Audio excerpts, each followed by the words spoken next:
ലോകം അവസാനിക്കാൻ പോകുന്നു. റഷ്യയിലും ജപ്പാനിലും ഉണ്ടായ സുനാമി തിരകളെ തുടർന്ന് ലോകമെമ്പാടും ചോദിക്കുകയാണ്, ലോകം അവസാനിക്കാൻ പോകുന്നു.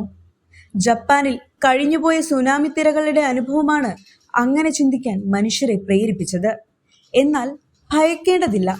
വലിയ നാശനഷ്ടമൊന്നും ഉണ്ടാക്കാതെയാണ് കഴിഞ്ഞ ദിവസം റഷ്യയിലും ജപ്പാനിലും സുനാമി കടന്നുപോയത്. എങ്കിലും റഷ്യയുടെ കിഴക്കൻ മേഖലയിലുണ്ടായ അതിശക്തമായ ഭൂകമ്പത്തെ ഭയക്കേണ്ടതുണ്ട്. ബുധനാഴ്ച പുലർച്ചെ റിക്ടർ സ്കെയിലിൽ 8.8 തീവ്രത രേഖപ്പെടുത്തിയ ഭൂകമ്പമാണ് ഉണ്ടായത്. അതിനു പിന്നാലെ വടക്കൻ പസഫിക് മേഖലയിലാണ് സുനാമി ഉണ്ടായത്. ജപ്പാൻ, അലാസ്ക, ഹവായ് എന്നിവയുൾപ്പെടെ പസഫിക് മേഖലയിൽ ഉടനീളം സുനാമി മുന്നറിയിപ്പ് നൽകിയിട്ടുണ്ട്. റഷ്യയിലെ കുറിൽ ദ്വീപുകളുടെയും വടക്കൻ ജപ്പാന്റെയും തീരപ്രദേശങ്ങളിൽ ഭീമൻ തിരമാലകൾ ആഞ്ഞടിച്ചു. കാംചത്ക ഉപദ്വീപിനടുത്തായിരുന്നു ഭൂകമ്പത്തിന്റെ പ്രഭവ കേന്ദ്രമെന്ന് US ജിയോളജിക്കൽ സർവേ അറിയിച്ചു.